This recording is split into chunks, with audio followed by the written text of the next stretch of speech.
مسجد کرتبہ مسلمانوں کے عظیم ترین ماضی کی یاد اور مسلم اسپین کے ایک بادشاہ عبد الرحمن اول کی بنائی ہوئی۔ عبد الرحمن نے یہ زمین عیسائیوں سے 1,00,000 درہم میں خریدی اور آج سے 1250 سال پہلے اس کی بنیاد رکھی۔ عبد الرحمن روزانہ 2 گھنٹے مزدوروں کی طرح اس کی تعمیر میں حصہ لیتا۔ ابھی مسجد ادھوری ہی تھی کہ اسے وہم ہو گیا کہ اس کے مکمل ہونے تک وہ زندہ نہیں رہ سکے گا۔ چنانچہ اس نے حکم دیا کہ فوراً افتتاح کی تیاری کی جائے، اور پھر ایسا ہی ہوا۔ نامکمل مسجد میں عبد الرحمن نے خطبہ دیا، نماز پڑھی اور کچھ دنوں بعد انتقال کر گیا۔ اس کے گزر جانے کے بعد مختلف زمانوں میں مختلف بادشاہ اس میں اضافہ کرتے رہے۔ مسلمانوں کے جانے کے بعد عیسائی پادریوں نے مسجد کا ایک بہت بڑا حصہ گرا کر اس کی جگہ ایک گرجا بنا دیا اور اس وقت کے بادشاہ کارلوس کو افتتاح کے لیے بلایا۔ کارلوس یہاں آتے ہی تڑپ اٹھا۔ انہی کی کتابوں میں یہ بھی لکھا ہے کہ اس نے افتتاح کرنے سے انکار کر دیا، یہ کہہ کر کہ جو تم نے بنایا ہے وہ کہیں بھی تعمیر کیا جا سکتا تھا، لیکن جو تم نے خراب کیا ہے اس کی مثال دنیا میں کہیں اور نہیں تھی۔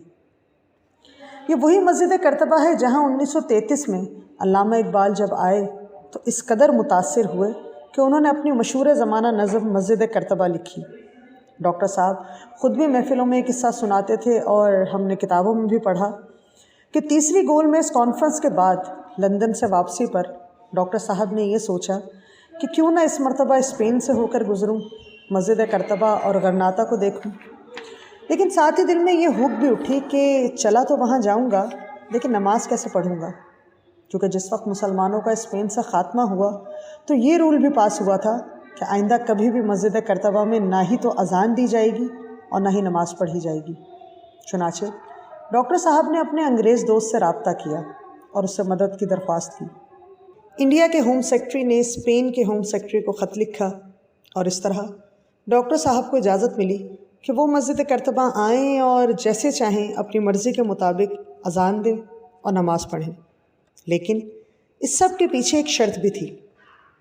وہ شرط یہ تھی کہ جب ایک بار ڈاکٹر علامہ اقبال مسجد میں داخل ہو جائیں گے تو باہر سے تالا لگا دیا جائے گا۔ یہ اس لیے تاکہ ان کا قانون بھی نہ ٹوٹے اور ڈاکٹر صاحب کی بات بھی پوری ہو جائے۔ ڈاکٹر صاحب کہتے ہیں کہ جب میں مسجد میں پہنچا تو دروازہ مقفل کر دیا گیا۔ مسجد کے در و دیوار میرے سامنے تھے۔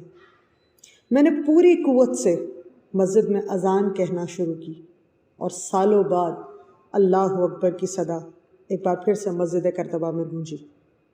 اس کے بعد وہ کہتے ہیں کہ میں نے مصلی بچھایا، نماز پڑھی اور پھر ان پر ایسی رقت طاری ہوئی کہ وہ زار و قطار روئے، اتنا روئے کہ روتے روتے بے ہوش ہو گئے، اور ہوش میں آنے کے بعد انہوں نے اپنی مشہور زمانہ نظم مسجد کرتبہ لکھی، جس میں مسجد کے بلند ترین ستونوں کے ساتھ مسلمانوں کے عظیم ترین ماضی کو یاد کرتے ہوئے مسلمانوں کو ان کی اہمیت کا احساس دلانے کی کوشش کی گئی ہے۔